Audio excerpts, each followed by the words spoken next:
Hey y'all, and welcome to the cutest little thing. My name is Andrea, and I'm so glad you are here today.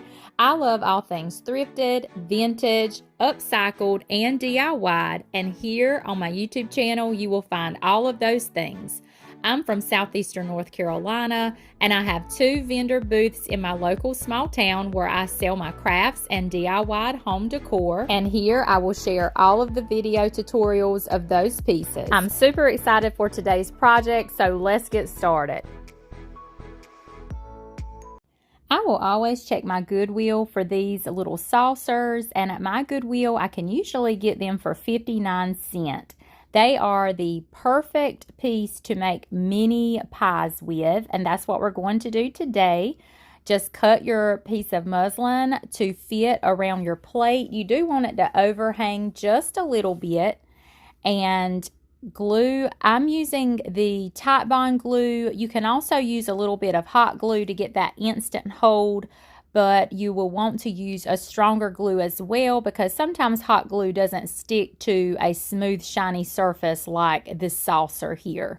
And just put a little dab of glue and then press your fabric down to your plate. And this is muslin fabric. You could also use drop cloth if you had that on hand instead. But my favorite to make these little pies is the muslin fabric, and you can get that off of Amazon. And any stuffing will do. You can use polyfill, or you can cut open a throw pillow that you are no longer using. I always love to use what I have on hand, and just continue that process, that gluing process, until you get all the way around the plate. Next, take a strip of your muslin fabric and glue. Now for this, I just use the hot glue. Glue a little section and then press down your fabric, and you want to press it in and kind of create those ripples in your fabric to mimic that pie crust. A lot of you probably remember not too long ago we did the full-size apple pies, and for those I just grabbed my pie pan from Dollar Tree. But I love to make these minis because they're just super cute to add to a vignette or to sit on a shelf. And continue this process until you get all the way around the pie. And you want it to overhang a little bit. And if you need to trim it up as you go, you can do that as well. And once you end where you started, just cut that and glue it down, and it'll blend right in with the rest of your fabric, and you won't even be able to see that once we do our grunging technique over our fabric. And of course, for that grunging technique, we need our famous coffee grunge, which is hot water, instant coffee, vanilla, cinnamon, and I love to add pumpkin pie spice to mine as well. And I just take a paintbrush, dip in my coffee grunge, and you want to give it a good stir and simply brush that all over your fabric, over the entire pie. And I do like to take a smaller brush to get in and around those ripples around the crust part. You can also coat your pie a second time if you want it darker, but for me, the first coat looks great. Next, I grab these little apple slices that I get off of Amazon, and they do come in just half pieces, and I cut them a little bit smaller since this is a mini pie, and I just coat one side of those with the coffee grunge as well. And I do like to hot glue those right on the center of the pie just so that they will stay in place and you won't have to worry about them moving all around. And I just kind of stack about 3 of those apple slices right in the center. I also like to add a little bow on the side of my pie, and I will usually take some homespun fabric, tie a simple little shoestring bow, and then layer it with a jute string bow and put it right on the side. You can pick a spot on the pie that you're not really satisfied with, or even where the fabric meets on that crust would be the perfect place to put that bow. And I stamped the word pie on a cardboard tag and hot glued it right at the base of that bow. And look how cute that is. I just love making these. And I did decide to add a little cinnamon stick. I get the half-size cinnamon sticks off of Amazon, and they're the perfect size for these mini pies. And I just think they are so cute. And I did make a couple of these this day, and for this one I decided to use some green fabric. I love that pop of green with the color of that pie crust. and I layered the jute string bow as well over that one. I just think the bow adds a cute little touch. And adding that tag to this one as well. I got my letter stamps from Hobby Lobby and simply stamped the word pie. And I like to take that ink pad and brush around the edge of that tag just to give it that little pop of color there. And just like that, our mini pies are complete. I just love these. I think it is amazing how that coffee grunge over that fabric makes it look like real pie crust. And you could do these in different sizes. If you missed the full size pie video, check out my library to find that video. And I hope you love these as much as I do. Anytime I'm at Goodwill, I always check to see what surfaces they have. And this day I was there, I saw this really nice wooden surface, wood through and through, for $2.99, and it was pretty large as well. I knew I wanted to use milk paint on this piece. And if you're not familiar with milk paint, it comes in a powdered form and you mix it equal parts powder with your water. And this is the color Cobblestone in the Sweet Pickins Bespoke Collection milk paint. And I got it all mixed up, and I could have sanded over this writing on this sign, but I fell over it and it weren't raised or anything. So I thought that we would have pretty good coverage without doing any prep work. I went ahead and did a first full coat, let that dry completely, and went in with a second coat. After both coats were dry, I grabbed this Farmhouse stencil that I got from Amazon, and I laid it down on my piece, got it centered and everything. I grabbed my color Caviar in the Dixie Belle chalk paint, my Essential Stencil stenciling brush, and began to stencil on our sign. Now, when you stencil, you want to hold your stencil down really tight. You can also tape it down using some painter's tape if you would rather.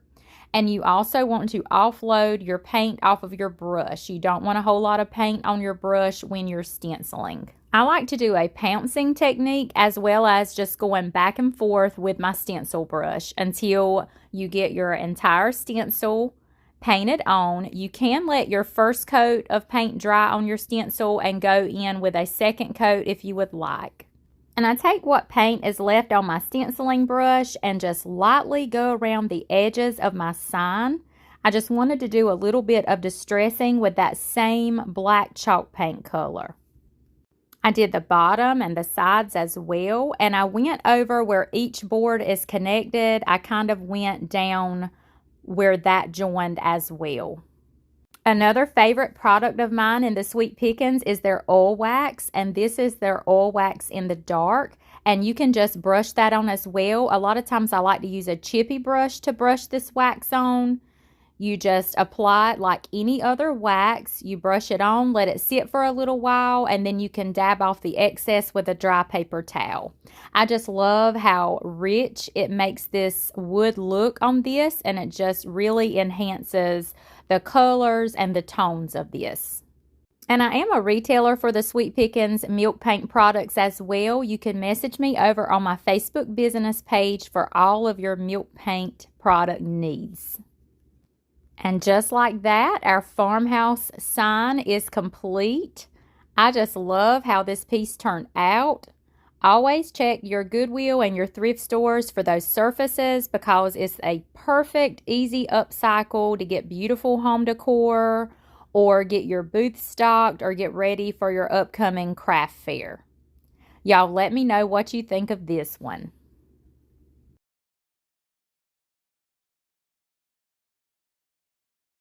I am so glad you're here today, and I hope you're enjoying today's video. If you are and you haven't already subscribed to my channel, I hope you'll do that before you go. Hit that notification bell, choose all notifications so you don't miss a thing. All right, let's get back to the DIYs. Another place I like to check for surfaces is Hobby Lobby when they have their woodpile section 40% off. I love to get surfaces from there. They're already pretty and ready to go with your stencils or transfers or however you're going to decorate them. I grabbed this stencil from Essential Stencil, and it's We Should Probably Cuddle. I think it's super cute for all year, but especially for the fall season, going into the Christmas season with the weather changing and just sitting by the fire and getting cozy. So I grabbed that Caviar black chalk paint again from Dixie Belle and my Essential Stencil stenciling brush. Held that stencil tight in place and just began to stencil on. And for this one, the wording area was larger, so I used my larger stenciling brush.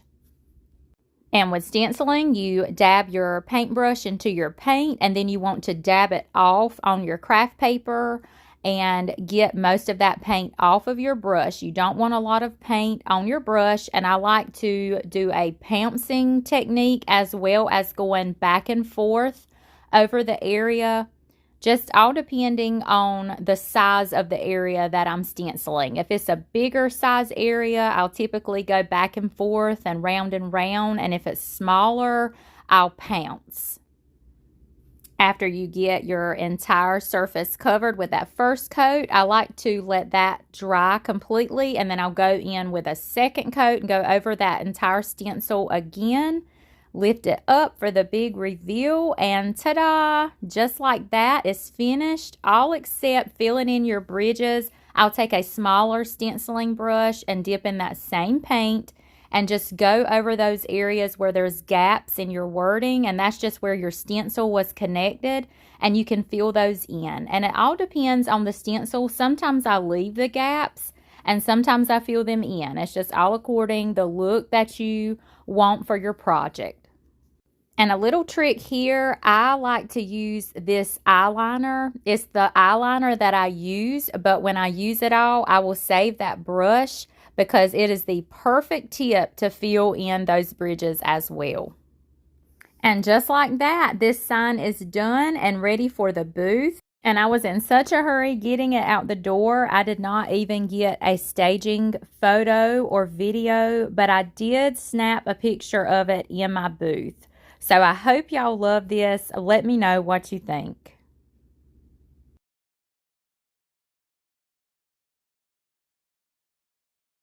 I love apple decor for the fall season, and I can't wait to show you this project. You just need your artificial apples. I get mine from Amazon, and some strips of muslin fabric. You can get that from Amazon as well. You can coffee grunge your fabric ahead of time, or just leave it in the natural. Either way is fine, and you just want to begin hot gluing your strips of fabric onto your apple. I just start at the top, and I'll hot glue a little section at the time and go all the way around my apple, back up to the top, gluing little sections as I go. And then I'll start it in a different direction and go around the apple again, and just complete this process until your entire apple is covered with your fabric and you don't see any of the red showing through. This project was inspired by Emily from Emily's Upcycled Home. Be sure and check her out on YouTube as well as her Facebook page.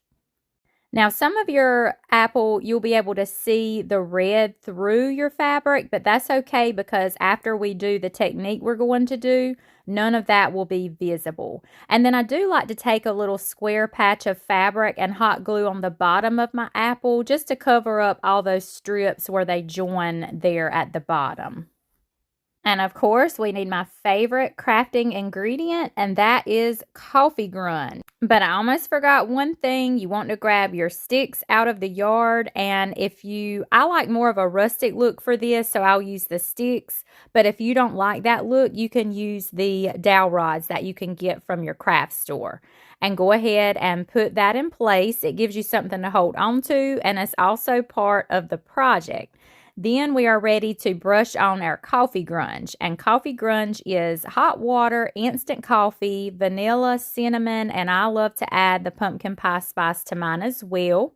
And you just want a good coat of this coffee grunge all over your apple. And yes, we are making grubby caramel apples. How perfect for your primitive decor.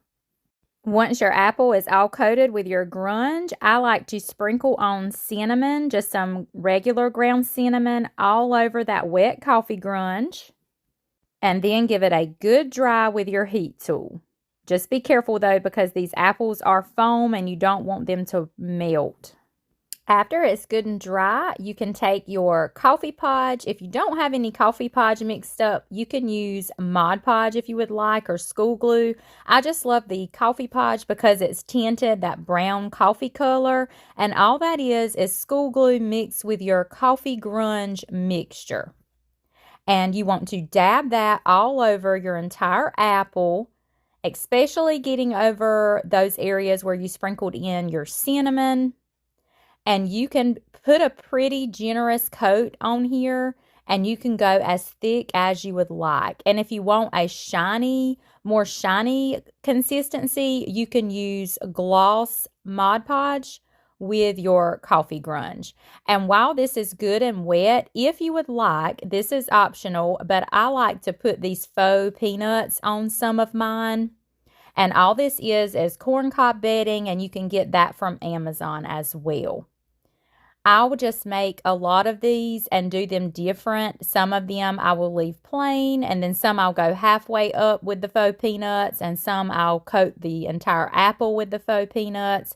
They're just really cute, all staged together and all to be different. And if there's an area where your faux peanuts are not sticking, just go back in with your coffee podge, dab some more on in the area that the faux peanuts are not sticking, and then go back in and sprinkle them back on. That's why you want a good thick coat of that if you're doing your faux nuts. And look how cute this is. And here's one where I sprinkled the entire apple. You can let it sit a few minutes and then go in with your heat tool, and that will just help dry your coffee podge, and those faux peanuts will just dry into that mixture and they will stick on there. Once they're all dry, we're ready to embellish. I like to add tags to mine. On some of the tags, I'll stamp yum. Some of them I stamp fall. The possibilities are endless with these. You can even stamp candy apple on yours, whatever you would like. And then I like to go around my tag with my ink pad and just get that ink on there and give it a distressed look. And on a couple of my tags, I put a strip of fabric over the tag and stamped the word fall over that fabric, and then grunged up that fabric. And all that was a piece of muslin cloth. And then I tied a simple shoestring bow with a strip of that muslin fabric as well. Placed it over right on that stem at the base of the apple, and then I layered that with a jute string bow. That just adds, I love the layering look with the bows, and also the jute adds another texture, especially with that primitive look. And just hot glue that tag right at the base of that bow and let it kind of hang down over that apple. Look how cute that is. And one thing I like to do to finish these off is to take that coffee podge with my paintbrush and pounce over those faux peanuts just to tone down the color of them so they're a little bit darker. Since this is the primitive style here, these grubby apples, and that gets them a little darker. And then you can just let those dry on their own. This is also sealing them in. And here they are, all staged up. I did make a couple of regular caramel apples with the faux peanuts as well, just to stage with the primitive ones. And I do have a video on those that we did a couple of weeks ago. If you missed that one, you can find it in my library. And I'm just showing the pies again, all staged up with the apples and the farmhouse sign. And these projects that just made the cutest vignette, all staged together for your farmhouse fall decor. I hope you love these as much as I do. I know they're a little different, but I just love them, especially if you're a coffee grunge, grubby, primitive lover like me. Y'all let me know what you think.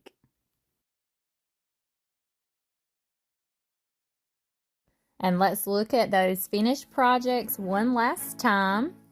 We have reached the end of today's video. I do appreciate you all for stopping by and watching. Thank you all for your support for my channel. I hope that you will also head over to my Facebook page and give me a follow there. And I'm on TikTok. You can find me there as well if you are a TikToker. I hope you love today's projects as much as I do. I loved creating them. They were all so fun to make and pretty easy and budget friendly. Perfect if you are kind of in a hurry to get your booth space stocked, or if you are in a hurry getting last minute things ready for a craft show or a craft fair or any kind of event where you sell your goods. Or if you just want to decorate your own home on a budget, these are the perfect projects for you. I hope you all have a blessed rest of your week, and I will look forward to seeing you on our next video. Our next video will be the first Christmas video of the season, so I'm super excited about that. I love Christmas, so I hope that you will join me for our next video. I'll see you on the next one. Bye for now, friends.